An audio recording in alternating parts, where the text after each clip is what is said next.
ओवी नीट ऐकून घे आणि असं कर आता. हे बघ, फ्रॅक्शन म्हणजे काय?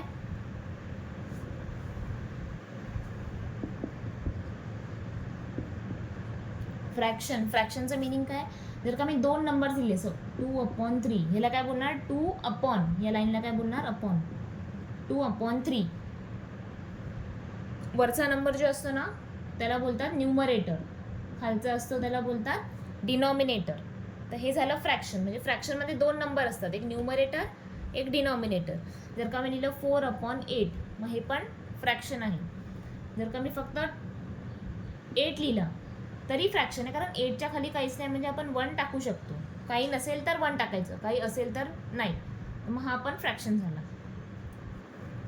आता अनलाईक फ्रॅक्शन म्हणजे काय? आता बघ, अनलाईक फ्रॅक्शन म्हणजे ना, वरती छोटा नंबर असणार, खाली मोठा नंबर असणार. वर म्हणजे न्यूमरेटरमध्ये छोटा, डिनॉमिनेटरमध्ये मोठा. 2/5 किंवा 3/7. तर हे झालं अनलाईक फ्रॅक्शन. युनिट फ्रॅक्शन म्हणजे काय? म्हणजे वरती फक्त 1 असेल, तसं 1/6, 1/8, 1/2. तर 1 न्यूमरेटरमध्ये ना, मग ते युनिट फ्रॅक्शन. इक्विव्हॅलंट फ्रॅक्शन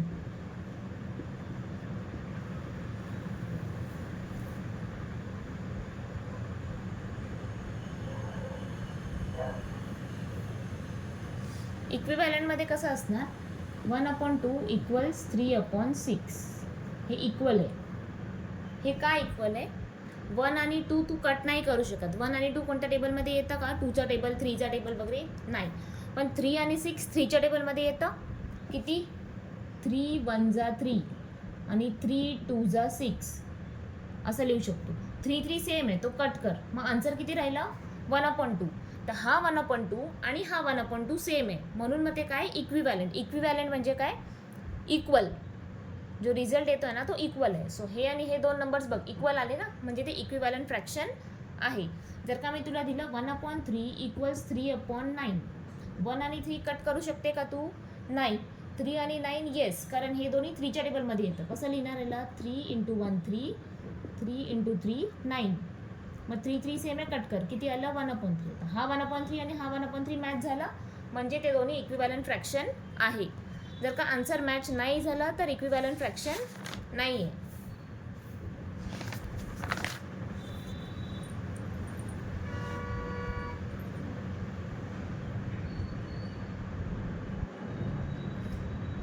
अनलाईकमध्ये दोन्ही वेगळे असणार, वरचा नंबर खालचा नंबर. युनिट फ्रॅक्शन वरती सगळे 1 असणार आणि इक्विव्हॅलंटमध्ये दोन्ही आन्सर्स सेम.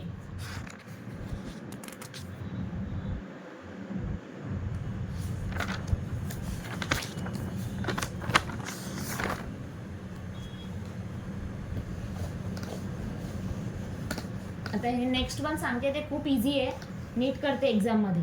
स्कोरिंग उलट. आता जर का मी लिहिलं 2/6, हे तुला शेड करायचं आहे, तर म्हणजे तुला 6 पार्ट्स बनवायचे. किती? 6 पार्ट्स. म्हणजे सपोज असं एक आपण बनवला, 1 2 असं केलं, 1 2 3 4 5 6. खाली 6 आहे ना, मग 6 पार्ट्स बनवायचे. त्याच्यामधून 2 कलर करायचे, म्हणजे 1 आणि हा 2. मग हे झालं 2/6.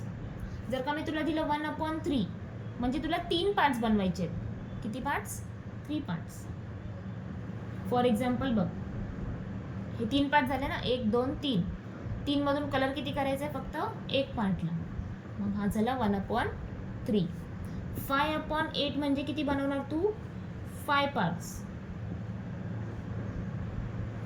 1 2 3 4 5. ही लाईन इकडे ड्रॉ नको करू, 6 पार्ट होईल. सो 1 2 3 4 5 पार्ट्स बनवले. 5 मधून कलर किती कर? नाही थांब, 8 पार्ट्स आहे ना, सॉरी. 1 2 3 4 5 6 7 8. 8 पार्ट्स आहे, कलर करायचे 5. मग 1 2 3 4 5. हे झालं 5/8.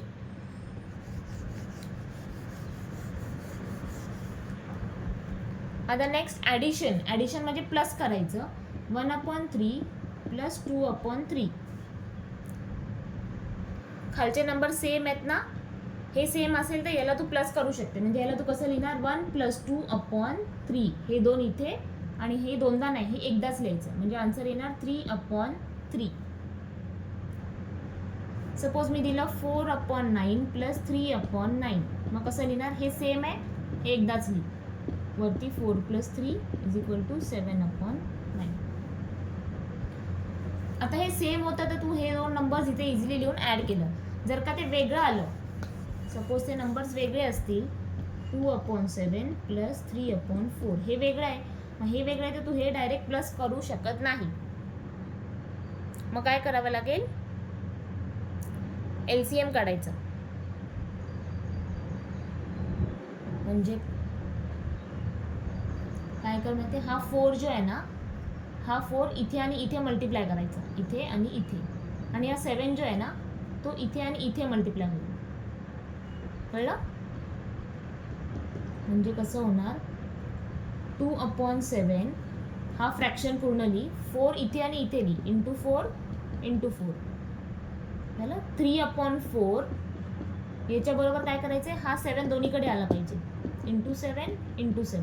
मग आता याचा आन्सर बघ, दोन्हीचा किती येत आहे, 2 × 4 8/28 आणि इथे 21/28. आता बघ 28 आलं, सो हे वरचे दोन नंबर्स ॲड करू शकते. डिनॉमिनेटर ऑलवेज सेम पाहिजे, तर तू वरचे दोन नंबर ॲड करशील. मग आता आपल्याला हे आन्सर आलं ना, तर मग कसं लिहिणार, 8 + 21/28. म्हणजे आन्सर किती येणार, 29/28.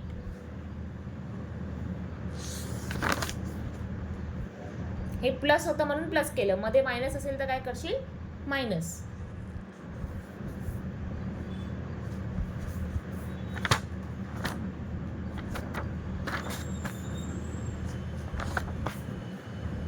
पेरीमीटर तर शिकवलं होतं तुला.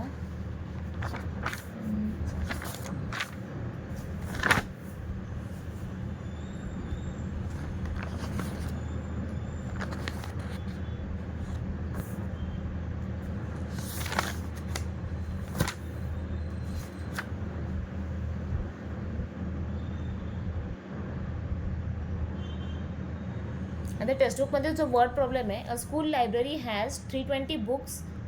The librarian bought 150 more books. How many books are there in total?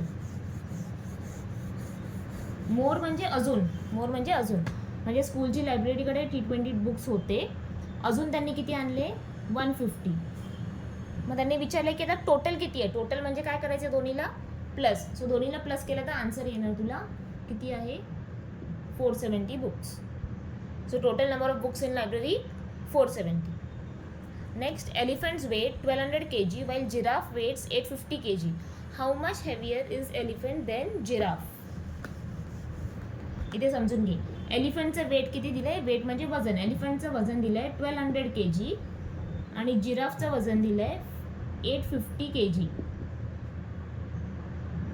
How much heavier is elephant. Question काय विचारला, हाऊ मच हेवियर. हेवियर म्हणजे वजन जास्त कुणाचं आहे, हेवियर देन. कोण कुणापेक्षा किती म्हणजे वजन जास्त आहे. आता एक छोटंसं एक्झाम्पल देते. तुझ्याकडे सपोज 10 चॉकलेट्स आहेत, किंवा तुझ्याकडे 2 चॉकलेट्स आहेत, तुझ्या फ्रेंडकडे 5 चॉकलेट्स आहेत. मग तुझ्या फ्रेंडकडे किती जास्त चॉकलेट आहेत, 5 - 2 करशील ना, 3. म्हणजे तुझ्या फ्रेंडकडे 3 चॉकलेट्स जास्त आहेत तुझ्यापेक्षा. मग हे आपण दोन्ही काय केलं, कम्पेअर केलं. तसंच हे कम्पेअर करायचे की जिराफचं वजन तर कमी आहे, एलिफंटचं जास्त आहे, मग कितीनी जास्त आहे. जसं चॉकलेटचं सांगितलं ना, 3चा डिफरन्स होता, तसं याच्यामध्ये तुला काय करायचं आहे, मायनस करायचं आहे. म्हणजे 1200 - 850. 0 - 0 इज ऑलवेज 0. 0 - 5 होत नाही, म्हणजे बॉरो करणार. इथून बॉरो केलं तर इथे किती होणार, 2च्या ऐवजी 1 आणि इथे होणार 10. सो 10 - 5 5. 1 - 8 नाही होत, मग अगेन बॉरो करायचं. इथे 1 कट करून 0 आणि इथे 1. 11 - 8 3. सो आन्सर येणार 350. म्हणजे एलिफंटचं वेट 350नी जास्त आहे as compared to giraffes weight.